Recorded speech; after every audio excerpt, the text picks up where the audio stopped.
and welcome to NC Debrief here on News Central Television. My name is Tunde Koiki.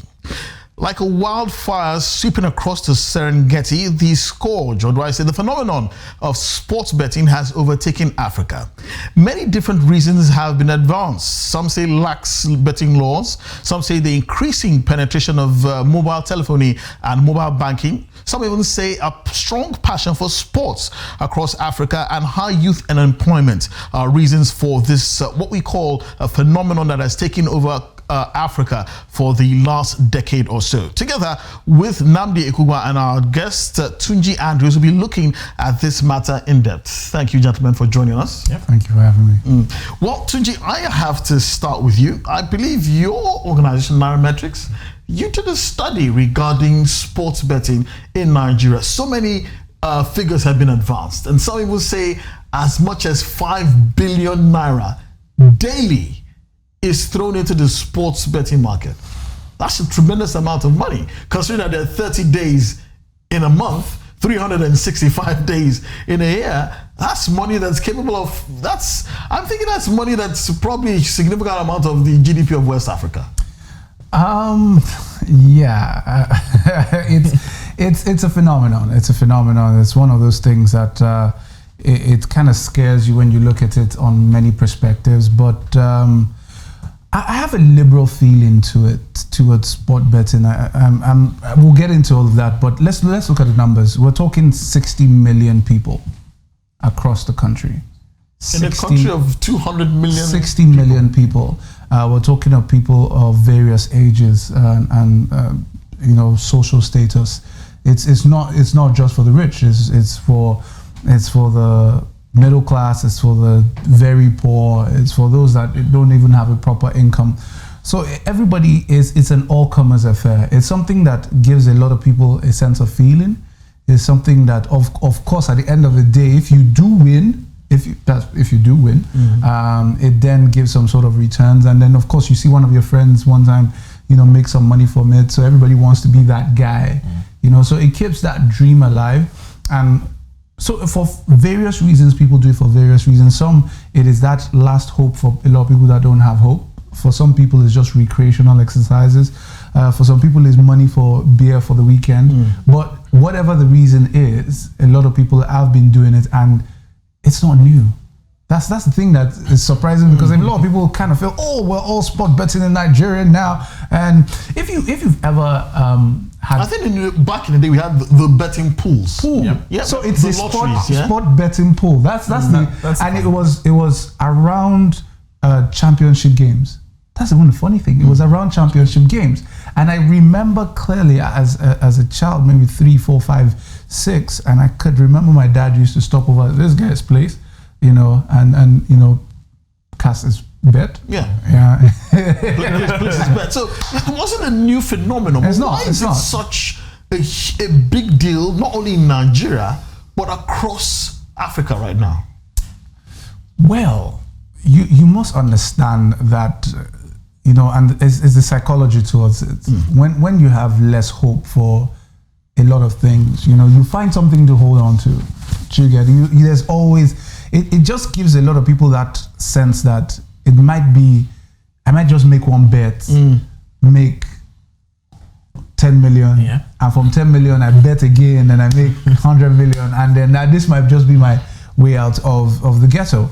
So the larger majority are those people betting for hope for a better tomorrow, and I'll explain why. Prior to sport betting in Nigeria, or at least in the format it is right now, there was that thing called Baba Jebu, that version, and there were many versions of that, and those guys were doing the same numbers, and maybe not as big, but similar numbers across Nigeria, not even Lagos, across Nigeria as a whole. So the sport betting just gave it a finer look, a more sheen, a kind of sheen over it. Yeah, a gloss over it. But the market has always been there. It just gave it a new feel and a new sense of belief. Nnamdi, the proponents of sport betting will tell you that it's all gravy. It provides employment for a lot of youths. It provides tax revenue for governments. It also allows a lot of people who are in the low income brackets to earn a source of living without resorting to crime. Has it been all gravy? I've heard so many stories. I've heard so many experiences from people. The good, the bad, and the ugly. For those who won at some point and used all their earnings to get back into it and lose it, and probably some who ran insane afterwards. But it's not all good and it's not all bad, because at the end of the day, some win, some lose, and that's what sports betting has brought. But like I said, it's about you being able to strike that balance and knowing when to stop, or how to run with things like this. For example, you support a football club which is not in Africa and is not in your particular country, probably outside. For some people, it's the way they make money off the clubs they support. If as a fan, we come in and say, I'm a fan of this and I'm a fan of that, and someone would ask you, how much have you made for supporting this club? That's the first question they ask you, just to diss you for a bit, and you feel, okay, you go back. But for them, when they go into sports betting, that's the way they get their returns. I support XYZ club, and this is what I made for betting on them. So it's not completely bad and it's not completely good, but it's just what it is. It's a rave, and everyone's following. Everyone is going through it, and everyone is enjoying, and those who are suffering. It's just what it is, and people have their different stories to tell. But there are those who would argue, especially the governments of Kenya and Uganda, that it is a scourge, and even the governments of East Africa, basically, because I think in Tanzania early this year, clerics marched to the government and asked them to ban sports betting outright, that it was draining the lifeblood of the country's youth. In Uganda, President Yoweri Museveni at Davos, the World Economic Forum earlier this year in Davos, said they had suspended the licenses of new betting firms, and they were also not going to renew the licenses of the existing ones. In Kenya, they have banned betting advertisements both on the streets and also online. It shows that governments are beginning to flag betting as probably a social issue. Well, because I'm hearing these things, and it's beginning to gives me. So I'm going to point out two things. First of all, this particular clubs we're betting from, they're not in Nigeria usually. They're from Europe, right? Yes. The betting started in Europe. We're just taking what they are doing there and bringing it here, right? We don't even bet as much as they do. True. We don't bet as much as they do. How much most guys? Are you sure about that? The figures that we mentioned, 5 billion naira monthly. We're talking daily. about daily. I'm talking about people that single entities bet 5 billion naira daily. There. It's not the same here. It's not the same here. So we're talking, because we've heard about the racketeering rings where people get footballers to throw matches. Yes, that is on a larger scale. So we're not even close to what they're doing there. Now, the difference between there and here is because the standard of living is much higher. Is much higher. More disposable income. So if you do, waste your money in sports betting, you will make some income back and you can still live life as normal. What the problem is with an Africa, and the scourge is really an African phenomenon, is because one, disposable income is poor. Two, standard of living poverty is massive. Then three, people can get jobs, and many of these people see it as a way out. There's no hope. They're thinking to themselves, how can I make a better life for myself? And then their families look at them and see them put a bet on one club or one whatever, and then there's need in the home. I'll tell you from personal experience. This is probably something I should do at a candid camera kind of scenario. But my dad was someone who was heavily addicted to sports betting, and I'm talking even when I was in the university. And I remember coming back one of those days and home, and I needed money for school, and dude was like, he didn't have any money. And the funny thing was that I think when he said he didn't have money, I was about to leave, and then I saw him go out and come back, and I saw him with the pool papers. You know, I did some crazy things that day. I think I burnt all the papers. I burnt all the papers. But what I'm trying to say is, from that perspective, I would look at that as irresponsible, and it is the betting that is making him do what he's doing. But this is just him. Yeah, if it wasn't betting, it would probably be alcohol or drugs or something. It's the same scenario. It's the same scenario. So it's an addiction. But the good thing about it is that Tunji is alive to speak about the experiences. But hold on, Lambi, let's quickly take a quick vox pop. We went to the streets, asked a lot of people on the streets of Lagos regarding what their impressions were about sports betting. Did before, yeah, but I'm not really used to it. I feel like it's just not my thing. I have been thinking about it because I seem to do well when I predict. I predict a lot for people. I remember the game where Barcelona lost. You remember the game? I predicted Barcelona was going to lose, and everybody was like, no. My cousin took it, and then he won 700,000. I don't bet. It does not mean other people cannot bet. That's the thing. Reward for your passion, reward for your dedication to watching football, the game of soccer should be there. Basically, I just think that it's addictive, and I'm not really a fan of it, and I don't encourage people around me to do it. You know, it's always going to be inevitable that sports betting was actually going to become a huge deal, because I think the combined market for Nigeria, Kenya, and South Africa in 2018 was $37 billion alone. Yeah, that's a tremendous amount of money. It's not just that; it's the jobs it creates. So right now there is a lot of illiteracy in those countries. So what those best sports betting companies have is agents. Those agents where you go there, tell them, well, I want to play this, and they help you do it. Those guys are eliminated once. But it's changing now, because with the increasing that's what I'm saying. Penetration of telephony and mobile banking, of course, a lot of people are migrating to online platforms. But it's not as fast as you would think, because of course illiteracy and financial mobile inclusion banking is still not huge. Financial inclusion is the other part. So as more people get integrated into financial services, as more people get more literate, those stores, those shops will start getting, will start dying out. But I must point out something, because there's a lot of research that has gone into this. There's one particular store that we spoke to somebody, and he was saying that he makes off commissions over 75,000 naira in a month just from sports betting, but he does a few other ones. So just sport betting alone, 75,000 naira, and he has one small kiosk. And I'm thinking, how much do you pay in rent? And he was like, maybe 5K. So he still takes. He has a generator who runs, and he pays his other staff, I think 18,000 or so. So give or take, he's still making a profit. And I'm thinking to my mind, this is job opportunities for this person. But as more people get into using mobile phones, that will create financial inclusion. I'm all for financial inclusion. So if it's going to be sports betting, so be it. But as more people get to use banking services, even the USSD now, you can use your USSD codes to be able to get it. So as more people get in there, we'll have less of those shops and more people betting.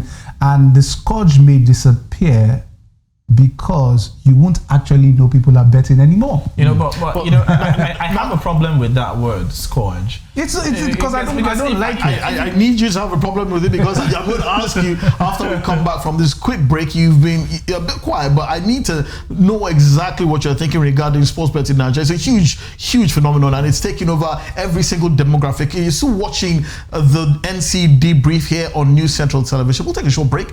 We'll be right back with more after this.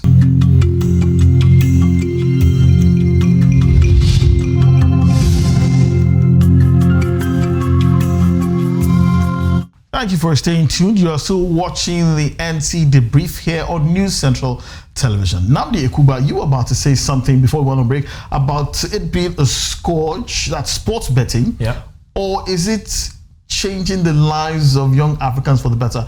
Considering the fact that the demographic shows that people, it's between people at the age of 14 and 35.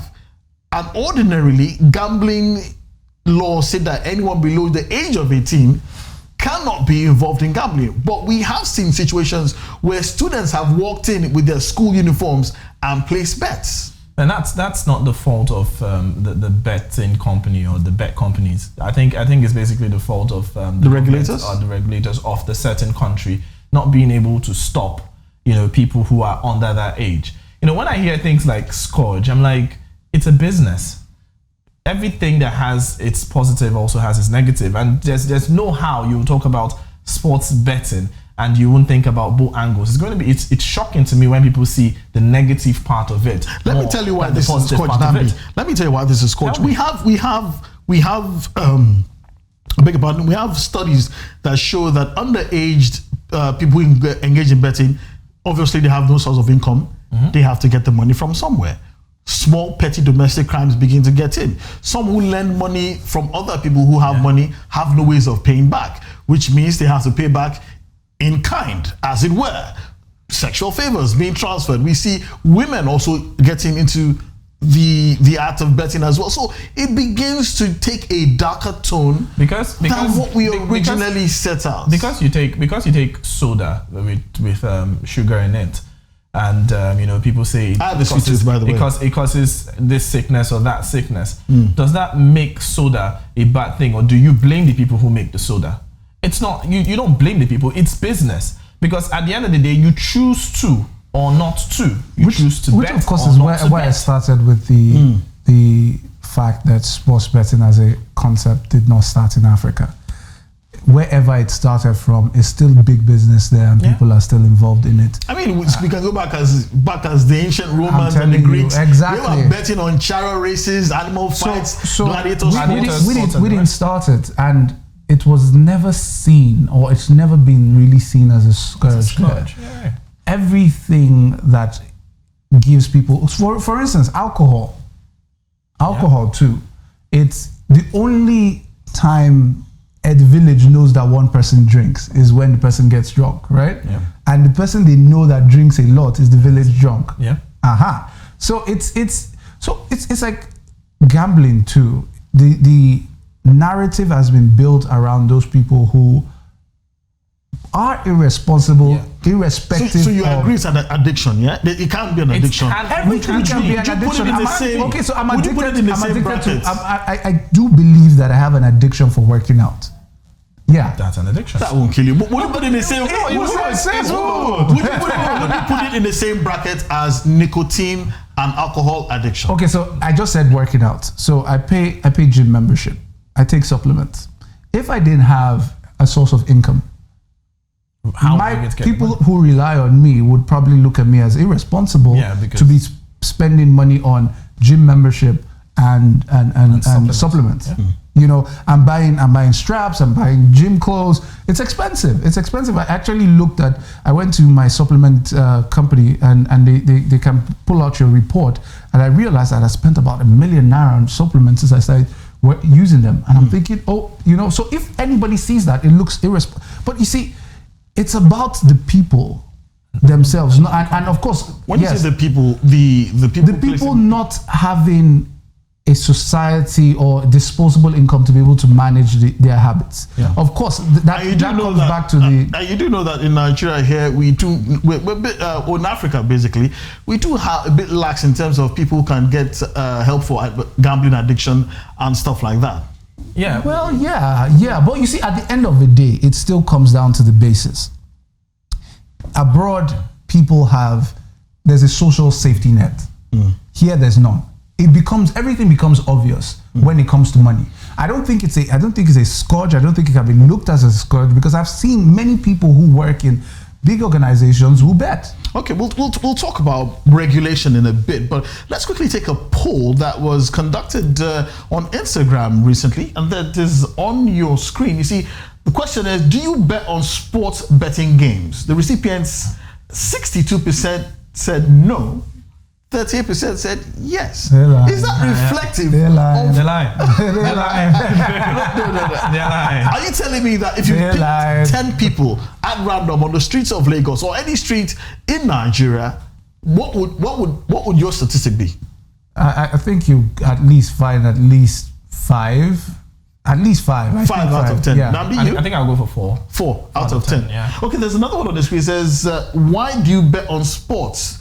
And they did say 78%, 75% said because of money. Yeah. 25% said because of fun. Do you Yeah. agree with this? Yeah. Yeah. So okay, so there's this fantasy Premier League. Yeah. Yeah, where people sign up.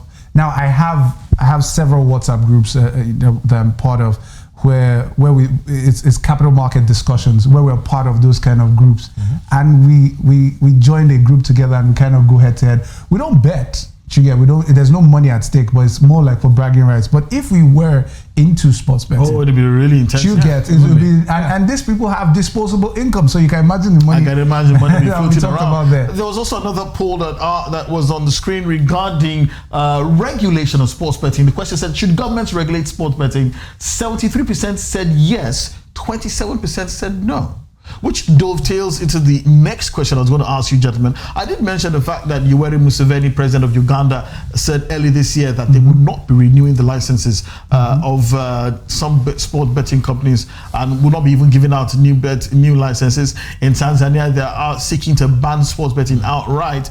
And I think Kenya has ordered the deportation of 17 foreign directors of betting firms in Kenya. According to the Kenyan government, they put the combined revenue of all the betting companies in Kenya at $2 billion last year, up from less than that a few years ago. But last poll on the screen really says that what should be regulated in sports betting? The age of the people placing the bets or their financial status? 67% said the age.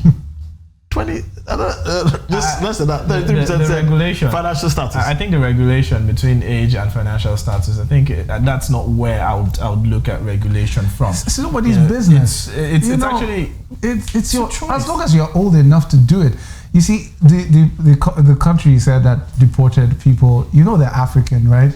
And you know the devil is the biggest phenomenon they're in not African. Africa. These are foreign That's nationals. what I'm saying. You know, the devil is the biggest phenomenon in Africa because we blamed everything that happens to us on mystic powers. So your irresponsible population, because you've not created good amenities for and jobs for them, so it is their fault that your people are not. Yeah, definitely, it's the way we should go. Maybe just maybe sending those people out because the government or the country isn't getting a lot of money or returns from the betting companies. Now, instead of you to take them out, why don't you have a sit down with them and ask them how this thing would benefit your people and the country in itself, than taking them out because you are not getting this and blaming it on irresponsible people who are in your country. Just hold on, Namdi. Well, let's still talking about regulation. A lot of people have said that government should be extremely harder on these betting companies because of some of the things that they do. For example, a lot of these betting outlets are located near schools, which makes it attractive for a lot of these underage children to engage in betting. Then there's also the issue that some of these people who place bets do not get refunds. Can these be issues that government can look at? No, of course. And this is the thing, right? So the government... okay, for instance, I have a tweet right now on the screen. Yeah, it's by Night King Wales at Night King 6031. He says, I've seen different stories of betting companies who refuse to pay out winnings, citing one excuse or another, and there's nothing anyone can do about it. I think the regulators should be tougher on them in this regard. Once your system accepts a bet, you have to pay if you win. And we've heard that. I agree with this. That's where the regulators should come in. Yeah, a lot of people actually age and financial status. Yeah. Sorry, now a lot of people actually argue that about how they've won bets, and many of these companies did not pay up. Yeah, the regulators should come in there. Step in there. So this, for instance, the CBN and POS errors. CBN has created a regulation for it and says if you do not get refund in 72 hours, report escalate to us. These are the numbers, these are the emails. And you feel that the Lotteries Commission should be able to do that. They should be able to do that. That's your bet. You should get paid. And if you do not get paid and no one says anything about it, I completely agree with the regulators are not doing their jobs. The regulators should not be regulating the ages of people who bet or the financial status of people who bet. Of course. I think you have to be 18 or something. What I mean, they shouldn't. It's not. How do I put this? Like you can't say for sure because the regulators are some, I don't know, they're somewhere up there. But they should look at how these people run in the countries. How they have, like, I think I don't accept where you set your company or your lottery close to the school. No, I don't like that. That's not good. Thing. You should take that out. But what about limiting the amount of money that you can place on bets and capping the amount of winnings that that's not anybody's business. It's a choice. I keep saying that. It's a choice. I think healthy competition is good. If this betting company says so, and this one says they should. All right. So are you going to, like, for instance, the capital market? I'm going to be shot for saying what I'm about to say now. Oh Jesus! I would really like to see you. I should have gone there. Okay. But the capital market, in its sense, is nobody. I don't care who you are.